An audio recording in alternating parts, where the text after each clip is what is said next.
Doctor Mohammad Yunus তিনি প্রাণের আশঙ্কা করছেন। তিনি ভাবছেন যে কোনো সময় তার প্রাণ নষ্ট হতে পারে, অর্থাৎ তিনি খুন হতে পারেন। অবৈধ ইউনূস সরকারের বিদায় ঘন্টা অলরেডি বেজে গেছে। সমন্বয়ক ৩-৪ জন অলরেডি বাংলাদেশ থেকে বিভিন্ন দেশে চলে গেছে, হাজার হাজার কোটি টাকা পাচার করে। তারা কিভাবে ঢাকা ছাড়লো? সেনাপ্রধান ভার্সাস মাননীয় প্রধান উপদেষ্টা প্রফেসর ডক্টর মোহাম্মদ ইউনূসের মধ্যে অনেক ঘটনা ঘটে গেছে, যে বৈঠক অনুষ্ঠিত হয়েছে সেখানে। অধ্যাপক ইউনূস সরকারের বোধ হয় মেয়াদ শেষ হতে যাচ্ছে। ৩১ আগস্ট প্রধান বিচারপতির সাথে বৈঠকে রেশ কাটতে না কাটতেই সেনাপ্রধান জেনারেল ওয়াকারুজ্জামান রাষ্ট্রপতি ও প্রধান উপদেষ্টার সাথে বৈঠক করেছেন। আসসালামু আলাইকুম রহমতুল্লাহ। প্রিয় দর্শক, নতুন এক ভিডিওতে আপনাদের সকলকে স্বাগতম। প্রিয় দর্শক, আপনারা ভিডিওর শুরুতে ভিডিওর বিশেষ কয়েকটা অংশ এবং থাম্বনেল থেকে বুঝে গেছেন যে আসলে কতটা গুরুত্বপূর্ণ নিউজ হতে চলেছে। এই জন্য বলবো আপনারা ভিডিওগুলো না টেনে সম্পূর্ণ দেখবেন, তাহলে আপনারা সম্পূর্ণ বিষয়ে বিস্তারিত জানতে পারবেন।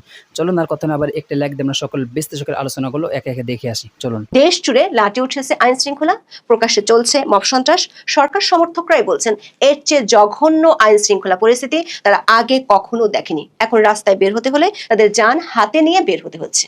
সরকার ও সরকারের বাইরের লোকজন মনে করে এর পেছনে মূল দায়ী হলো মব সন্ত্রাস, আর সরকারি সমর্থকরাই এই মব সন্ত্রাস করছে সরকারেরই আশকারায়। সবশেষ মব সন্ত্রাস ঠেকাতে গিয়ে 29 আগস্ট আইন শৃঙ্খলা বাহিনীর বেদম পিটুনিতে আহত হয় গণ অধিকার পরিষদের সভাপতি নুরুল হক নূর। ওই ঘটনায় আইএসপিআর থেকে বিবৃতি দিয়ে দাবি করা হয় মব ভায়োলেন্সের প্রতি সরকারের জিরো টলারেন্স নীতি বাস্তবায়ন করতে গিয়ে আইন শৃঙ্খলা বাহিনীর সদস্যরা বল প্রয়োগ করেছে।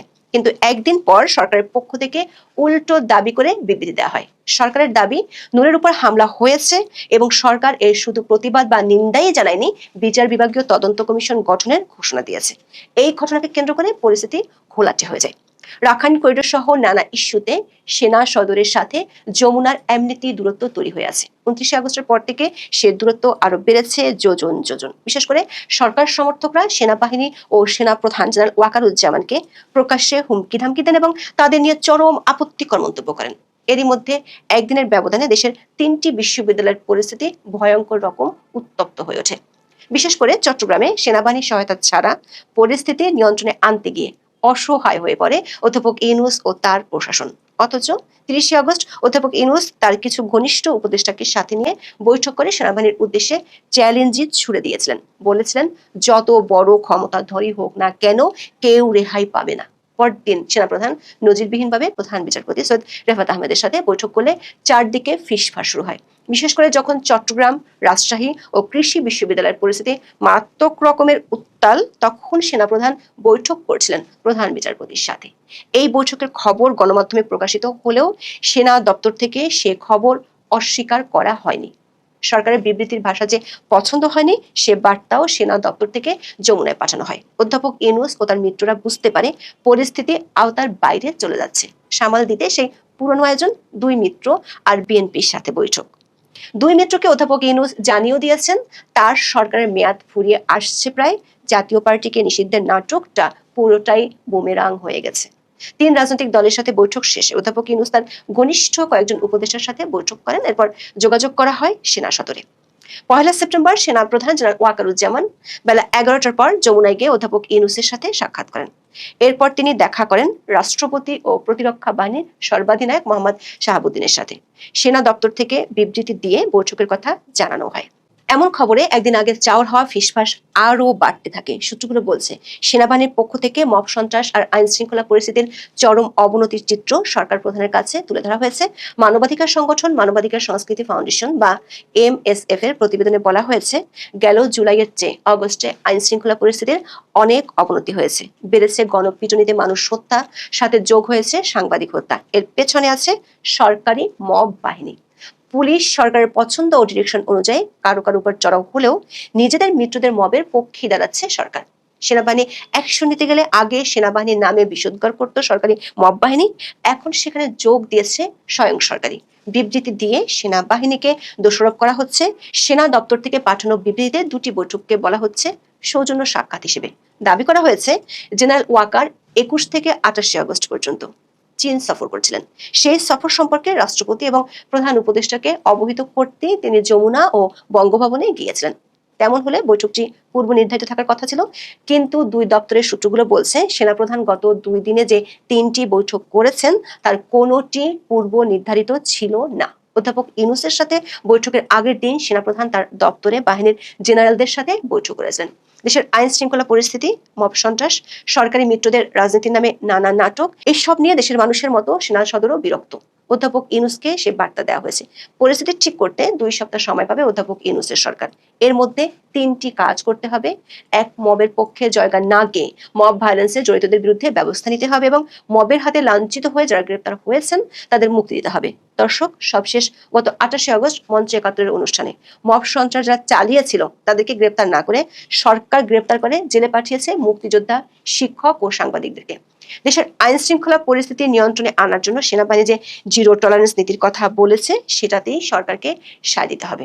2 নম্বর কাজটি হলো সেনা সদরের কাজে সরকার ও সরকারের কোনো উপদেষ্টা হস্তক্ষেপ করতে পারবে না। অনেকদিন ধরে আটকে ছিল সেনাবাহিনীতে পদোন্নতি ও বদলি। জেনারেল ওয়াকারের বৈঠকের পরই সে জট খুলে যায়। 1 সেপ্টেম্বর বাংলাদেশ সেনাবাহিনীর কয়েকটি গুরুত্বপূর্ণ পদে রদবদল হয়েছে। 2 জন কর্মকর্তাকে মেজর জেনারেল পদে পদোন্নতি দেওয়া হয়েছে। সেনাবাহিনীর জন্য অত্যন্ত গুরুত্বপূর্ণ কমান্ডিং এরিয়া হিসেবে পরিচিত সাভারের এরিয়া কমান্ডার করা হয়েছে মেজর জেনারেল আসাদুল হককে। তৃতীয় যে কাজটি সরকারকে করতে হবে সেটিরও অ্যাকশন শুরু হয়ে গেছে। সেটি হলো সেনাবাহিনীর বিরুদ্ধে যারা ঘৃণা ছড়াচ্ছে সেসব সরকারি মিত্রদের বিরুদ্ধে সরকার কি ব্যবস্থা নিতে হবে।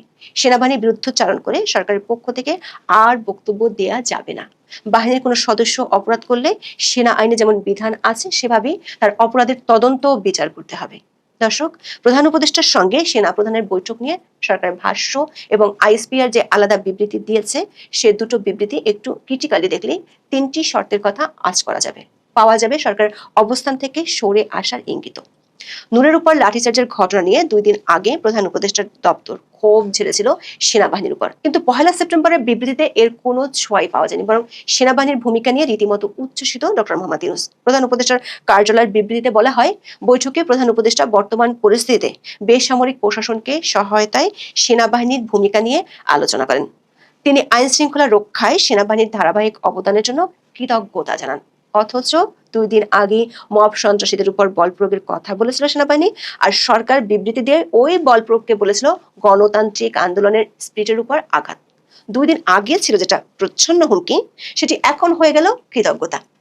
প্রধান উপদেষ্টার কার্যালয় বিবৃতিতে কিছু বিস্ময়কর তথ্য রয়েছে। এতে বলা হয়, অন্তর্বর্তী সরকারকে পূর্ণ সহযোগিতা করবেন বলে প্রধান উপদেষ্টাকে আশ্বস্ত করেন জেনারেল ওয়াকারুজ্জামান।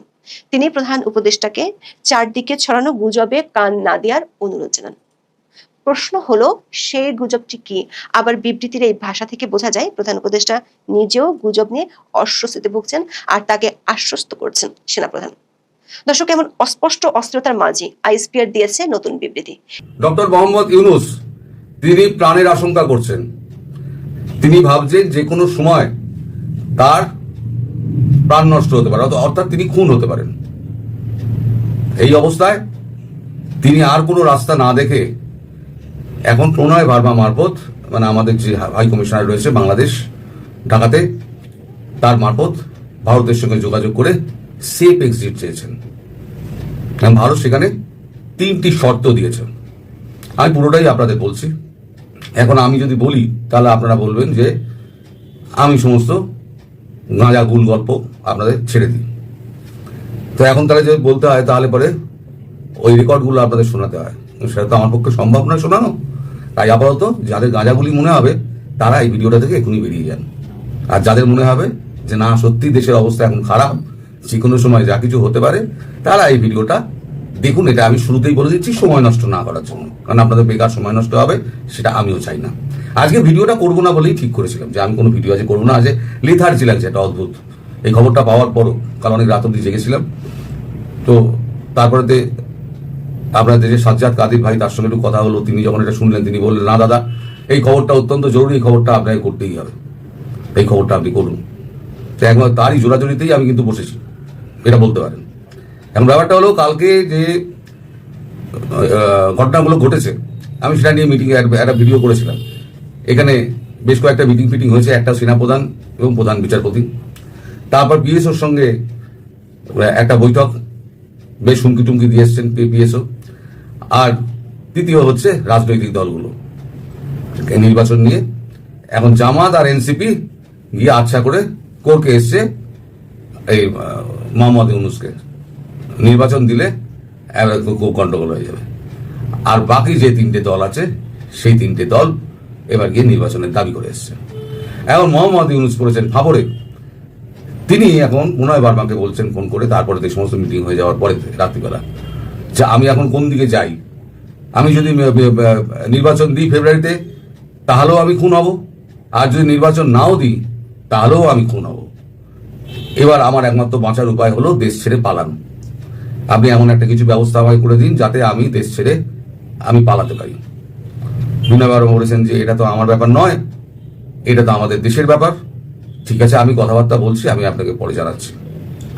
তারপর বিনয় বার্মা যোগাযোগ করেন আমাদের এখন যে হোম সেক্রেটারি তার সঙ্গে, গোবিন্দ মোহন, কারণ তখন রাত হয়ে গিয়েছে, তখন আর হোম মিনিস্টার অমিত শাহকে বিরক্ত করা যায় না। হোম সেক্রেটারিকে ফোন করেছেন গোবিন্দ মোহনকে, গোবিন্দ মোহন তখন বলেছেন ঠিক আছে আমি একটু আধ ঘন্টা বাদে আপনাকে ফোন করছি। সবাই আধ ঘন্টাই বলে আর কি, সেটা কখনো 1 ঘন্টা হয়ে যায়, কখনো 45 মিনিট হয়। তো যাই হোক, এবার বেশ কিছুক্ষণ পরে হোম সেক্রেটারি ফোন করেছেন, ফোন করে বলেছেন ঠিক আছে আপনি লাইন কানেক্ট করুন ওনার সঙ্গে, আমি ওনার সঙ্গে কথা বলতে চাই। তখন মোহাম্মদ ইউনূসের সঙ্গে তার একটা ফোনালাপ হয়েছে ভায়া বিনয় বার্মা। এখন সেখানে ভারতবর্ষ 3টে শর্ত দিয়েছে। নাম্বার 1, এই মুক্তিযুদ্ধের সপক্ষে যারা রয়েছে তাদেরকে অবিলম্বে নিঃশর্ত মুক্তি দিতে হবে, ইনক্লুডিং আমাদের যিনি চিন্ময় প্রভু তারও।